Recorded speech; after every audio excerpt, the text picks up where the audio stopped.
I love your home already, and I haven't even seen it.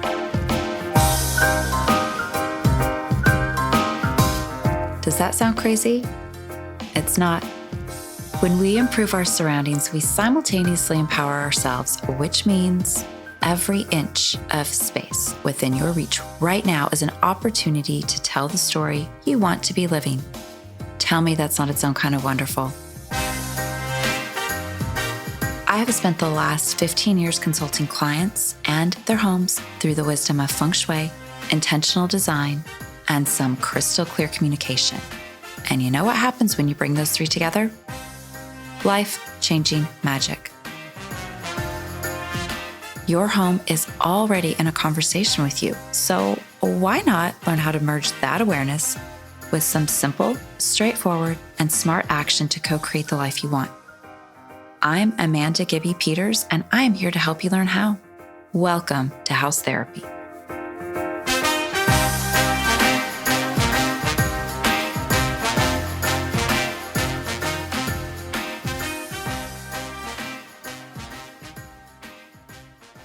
Okay, so it's a new year, a new month, and time for a new batch of questions from you.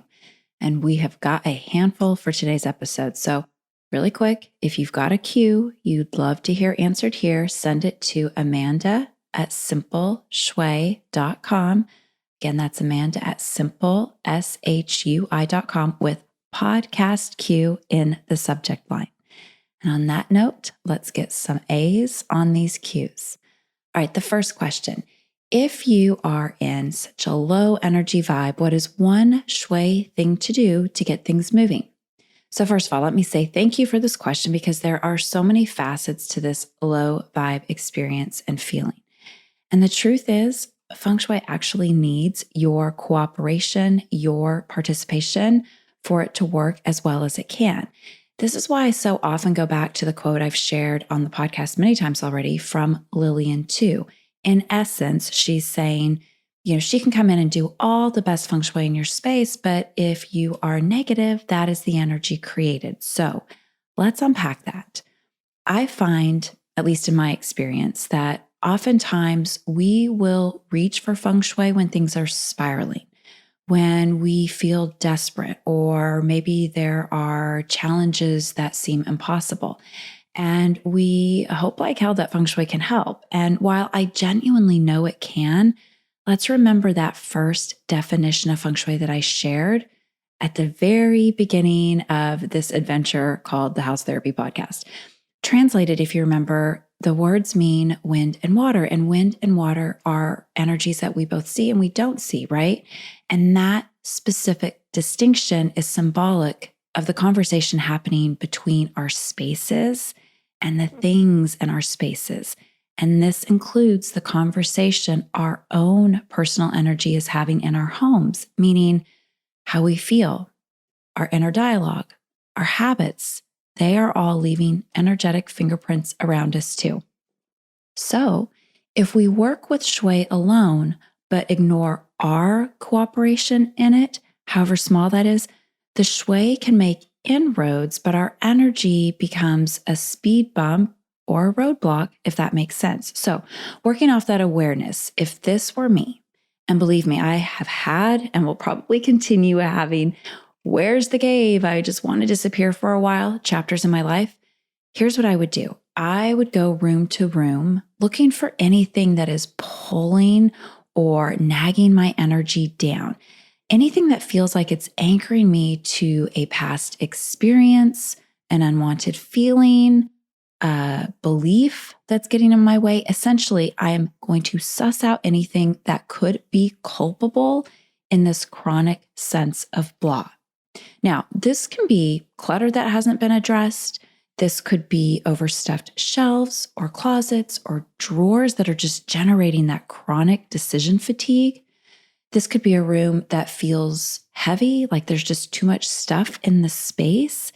It could be, honestly, that nothing has changed in a room. And when nothing changes, and that has its own way of leaving a mark. So go into every room and either make a few small edits or move a few things around. If you can, freshen up the space with light, and that can be turning on the lights or opening the blinds. Freshen up the room by opening up a few windows or sprucing the air up with some orange peel or maybe an essential oil spritz, and turn on some music. We want to wake up the space and create the possibility of seeing things differently so that you can start to feel your way to higher ground. Never underestimate, by the way, the power of these small improvements and their ability to pave the way to feeling a little better, because consistency with these definitely compounds. Now, on that note, and clearly, I am not a therapist, so please do not substitute my suggestions for medical advice. Here's what I would also work on, and what I do actually work on when I'm in these murky lurches. I get super discerning about my daily choices. Like, is this decision I'm about to make putting energy in the bank, or is this going to make a withdrawal? Like, how am I going to feel hours or days after this choice? I audit my time. Am I honoring the rituals and routines that I know help, or am I only reaching for them during a free fall? Just like one day at the gym isn't going to change your fitness level, one day of abiding by your rituals and self-care routine isn't going to change your trajectory. I also edit, eliminate, and exorcise anything that isn't essential so I can pull my energy back to me. Like, this is really when I have a zero tolerance policy for the things that have been nagging me. So my final suggestion is, after you shimmy around or zhuzh up every room, do one nice thing for your house every single week. It will be a healthy deposit in your home's chi bank account, if you will, which is going to infuse your chi.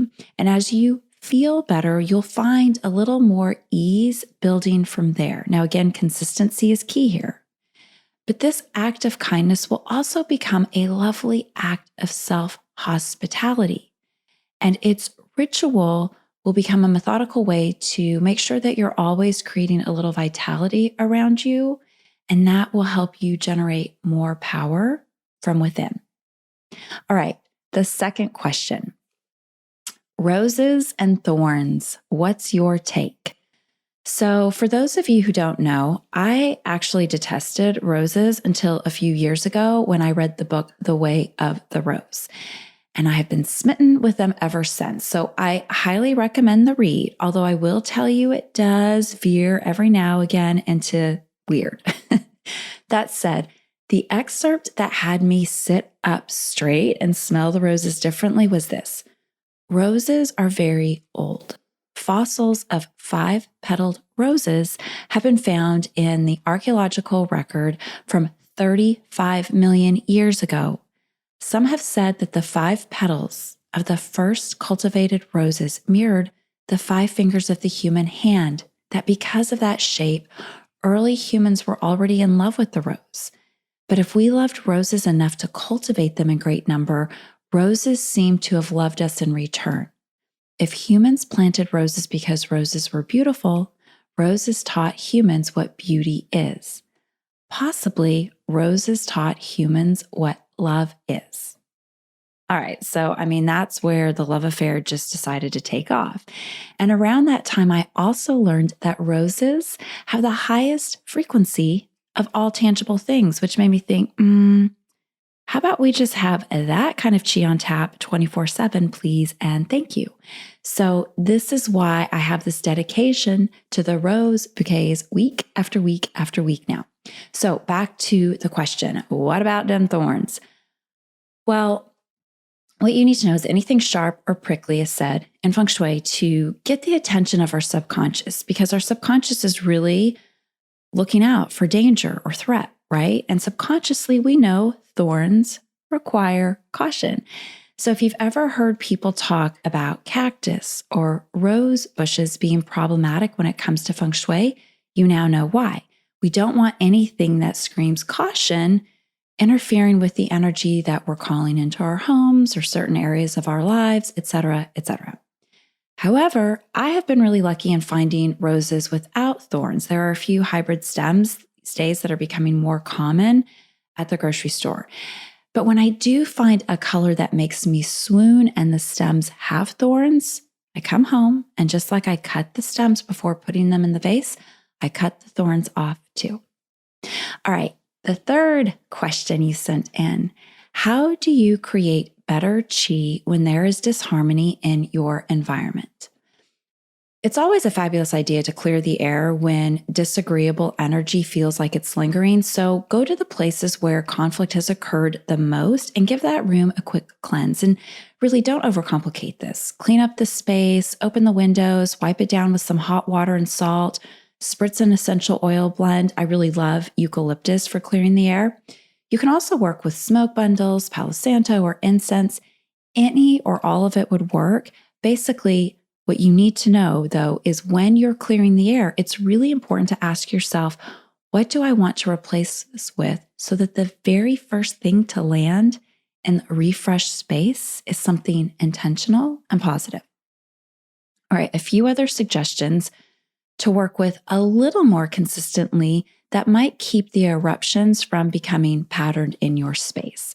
So my first suggestion is, if possible, place a fresh bouquet of flowers at the center of your home, and specifically choose either pink flowers to emphasize love or orange flowers to improve communication. We're not going to go into it right now, but the center of the home sits in the middle of all of the life areas if we were to look at your home through the lens of the feng shui map. So this is a really efficient space in your home to influence all of the areas of your life on the quick. All right, my second suggestion is diffuse lavender essential oil or find a lavender spritz or spray. Lavender is just a really gentle mediator during any sort of disagreements, especially family disagreements. My third suggestion: charcoal is also a fabulous energy to work with during periods of challenges or disagreements because it really absorbs that energy. So when I work with it or recommend it to a client, I will either move a charcoal art print to the space that needs the support, or I'll even grab some charcoal pencils and put them in a holder in the space needing support. And if you want to simply place this remedy at the center of the house too, it will lend its absorption magic to all the areas of your life as well. My fourth suggestion: evaluate the art and imagery on the walls. Is there anything that feels aggressive, hopeless, threatening, sad? If so, move it out. Another scenario that could be creating a clash, and I actually see this one quite a bit, it's really important that all the personalities within the home are represented so that there is a balance among the voices living in the home. So if you notice that one person tends to be more visible in the photos or the choice of decor, as in their personality is more dominant, remove some of that one-sidedness by evening the score on the walls and in the rooms. And this isn't about getting rid of anything, just in case that's how it came across. Sometimes it can just be moving things around so that everyone's presence and personality is more evenly spread out. All right, the fifth suggestion: if you happen to keep fresh fruit out in the kitchen, try a bowl of lemons. We often think of lemon water as a way of gently detoxing our bodies, right? Well, the same thing for lemons in the house. They can detox any lingering frustration, and they can also help nudge us toward forgiveness. If you want to play to sort of that making this intention the center of attention, keep this bowl at the center of your dining table. Now, I tend to keep 9 of any fruit that I'm working with, as 9 speaks to completion and manifestation of our intentions. My sixth suggestion for you: copal incense. Fabulous. It's just fabulous to burn daily anytime we're trying to release something. So create a quick ritual for clearing the air with its help. And finally, if you have pockets or piles of clutter, if the house is dusty, if there are repairs needing your attention, leaky faucets, a clogged drain, anything that's broken, get to work. Whenever we are transforming energy, Any low energetic presence that remains untouched is going to really pretty efficiently deplete our efforts to harmonize the space. So let's say you've been walking around and you're clearing with a smoke bundle and it just doesn't seem to take. Consider that the problem you're up against might reside in any resistance you have to physically cleaning or making obvious repairs first. Okay, our final question. The bedroom faces a nice backyard. Should our bed still face the door to the room or the view out? All right, so my standard answer is you want to see the door from your bed. This is known as being in command, and it really keeps a lot of experiences at bay and things working in your favor. So we've touched on it in other episodes, but a quick recap. Remember, command is the arrangement that suggests we're going to see opportunity coming in, which gives us the ability to take advantage of it in the moment. On the flip side of that, it also means we're going to see challenges coming in, and that gives us an advantage because we have a little more time to prepare. We're not caught off guard. Our subconscious also feels a sense of protection when we're able to see what's heading our way, and it allows us a sense of control as we face the world. So I want you to think about how that feels when you walk out into the unknown every day. Being in command is also really great because it helps us remain more open and receptive to support and advice. Likewise, it's going to allow you to sort of find or hear the truth in any criticism you might receive, which makes it really easy to take what is useful and leave the rest. And I think the other sort of silver lining of being in command is that it just keeps us open to new opportunities, perspectives, possibilities, even adventures. So all that said, I know that view out the window might be really scrumptious and it will feel almost worth it to keep your back to the door. So if that is you, try this. Hang a mirror somewhere across from you so that it actually reflects the door, giving you visibility and awareness of who is coming into the room while you are in bed. It's not as effective as being in command, but it is a really great next best option. Okay, so I hope those answers untangled some of your questions. And listen, if you want to learn more Shui, like sink your teeth into more feng shui, be sure to check out my online course, Become Your Own Feng Shui Consultant, because we cover the basics of Shui in 6 modules, and each of those modules has its own Q&A. But here's the really fantastic part. This year, 2023, I will be hosting a live monthly Q&A session for anyone who has taken the course. So if these Q&A episodes happen to be your favorite, just imagine what an hour might be like. You can learn more about it in the show notes or over on my site at simpleshui.com. And on that note, have a fabulous week, Shui Smarties, and definitely keep your cues coming. And just like that, it's another episode wrap. A million thanks for being here and listening today. And if you're not quite ready for this conversation to end, come find me on the gram. I'm at Amanda Gibby Peters, or grab a copy of my book, Simple Shui for Every Day, available at Amazon and Bookshop and anywhere you get your books.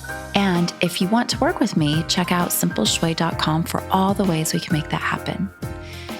Cheers to marvelous week, sweets, and I hope to see you back here in a week. Until then, give that house of yours some big love for me.